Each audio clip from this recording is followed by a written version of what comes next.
জীবনে প্রথমবার আমি এমন ধরনের কাজ করলাম যেটা কিনা কোনো মেকআপ আর্টিস্ট এই ধরনের কাজ করেছে বলে আমার মনে হয় না। এই ফার্স্টবার আমি খুব বাজে একটা কাজ করে ফেললাম। তোমরা অবশ্যই কমেন্টে জানিও আমি কাজটা ঠিক না ভুল করেছি। এই যে বাচ্চাটাকে দেখছো, এটা আমার যে ক্লায়েন্ট মানে আমার যে ব্রাইড ছিল তার ভাগ্নি। আমার ব্রাইড পাশেই দাঁড়িয়ে রয়েছে, মুচকি হাসছে, কিন্তু কিছু করার নেই। যে গেস্ট এসছে তার চুলের মাথা থেকে ফুল খুলে এই আন্টিটাকেও আমি ফুলটা খুলে নিয়েছিলাম। আমি অবশ্যই জিজ্ঞাসা করেই খুলেছি। তো তারাও আমার সঙ্গে একমত ছিল, যে কারণে নিজেদের চুলের ফুলটা খুলে দিয়েছে ব্রাইডের জন্য। কারণ আমার ব্রাইড ফুল অ্যারেঞ্জ করতে পারেনি। এই ধরনের কাজ করব আমি নিজেও অ্যাকসেপ্ট করতে পারিনি, কারণ ফুলের কথা আমি আগে থাকতেই বলে দিই সবাইকে, সব ব্রাইডকে। কিন্তু ব্রাইড কোনো কারণবশত ফুলটা অ্যারেঞ্জ করতে পারেনি।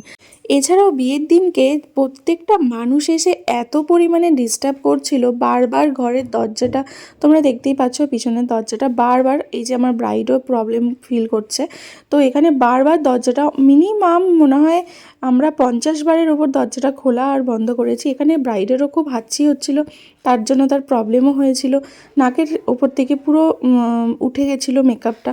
আমি আবার সেটাকে ঠিক করেছি। দেন দেখো আমার ব্রাইড একদম হ্যাপি ছিল, আর ওর মুখ থেকে আমি কিছু শুনবো আর তোমাদেরকেও শোনাবো। আর দেখো আমার ব্রাইডের ফ্রেন্ডটা পুরো দরজাটাকে ধরে রেখে দিয়েছে, কিছু করার নেই। তো আমার ব্রাইডের মুখ থেকে শুনবো তোমাদের, আর তোমরাও শোনো।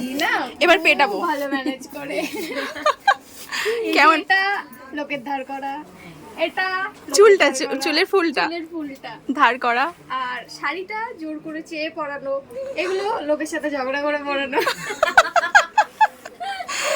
তো আমার যেটুকুনি তোমার জন্যই করা, যে একটু তাড়াতাড়ি করার। তো আমি এসছি কটায় বলো? 12টায় আর টাইম কটা বাজে? মাত্র 4:30 বাজে, মানে এখন আমি রাত 8টা বেজে যেত, তাই জন্য 4.5 ঘন্টায় হয়ে গেছে। ওকে, কভার 50,000-এর ওপরে হাঁচি দিয়েছে তুমি। আমার ব্রাইডের প্রচুর প্রবলেম হচ্ছিল, যে কারণে অ্যালার্জি থেকেই হোক বা ঠান্ডা লেগেই হোক প্রচুর হাঁচি হচ্ছিলো। হাঁচতে হাঁচতে পুরো টিস্যু দিয়ে আপার লিপ থেকে পুরো মেকআপটা পুরো উঠিয়ে দিয়েছিল, সেটাকেও একদম ঠিকঠাক করেছি। আর তারপরেও এই যে টিকলি, তারপরে বলছে হেয়ার ফ্লাওয়ার, এই সমস্তগুলো সত্যিই আমি চেয়ে চিনতে বা ঝগড়া করেই পরিয়েছি। কারণ আমি, তোমরা দেখেছো আগে একটা যে ড্রেসটা পরেছিল তার সঙ্গে ওর লুকসটা যাচ্ছিলই না। আমি যদি ওই অবস্থায় বেরিয়ে আসতাম, ওখান থেকে আমাকে নেগেটিভ কমেন্ট শুনতেই হতো। হাই আফসানা, বলো লুকসটা তোমার কেমন লাগলো? তোমার পছন্দ হয়েছে? আমার তো ভীষণ ভালো লেগেছে। আর ও আগের দিন আমার মেকআপ করতে কি যা বলেছে, ও বলেছে যে মেকআপ করতে আসবে সে আগেই চলে যাবে। তুমি এত ধৈর্য সহকারে করেছো, এটাই অনেক। আমার খুব আর ভালো এখনো লেগেছে। ইনকমপ্লিট রয়েছে হ্যাঁ, এখনো অনেক incomplete কিছু, আছে। তো আমায় চলে যেতে হবে।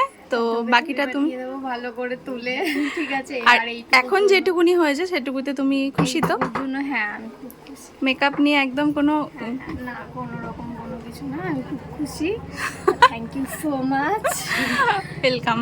হাতটা ধরা আর এই দিদিকেও খুব থ্যাংক ইউ, একগাদা thank you. Most welcome. Okay চলো, খুব মিষ্টি লাগছে, খুব মিষ্টি লাগছে। বাকিটা কমপ্লিট করে আমাকে ছবি পাঠিও। এই ছিল আমার ব্রাইডের ফাইনাল লুকস। তো কেমন লাগছে অবশ্যই কমেন্টে জানিও। এখনও ইনকমপ্লিট রয়েছে।